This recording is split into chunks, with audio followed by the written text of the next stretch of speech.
His Excellency Steve.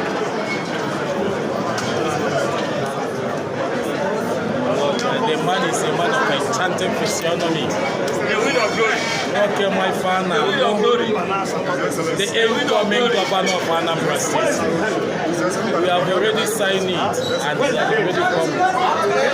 Look at how he's interacting with his people. Imagine the enchanting physiognomy to him. Marcelo after November 9, no Gade.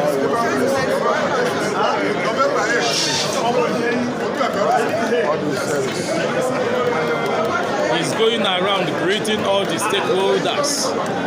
Ndị eji okwu abụ izu na party. Ya na onye amụma akwụ atakata abụọ. Sure. When you all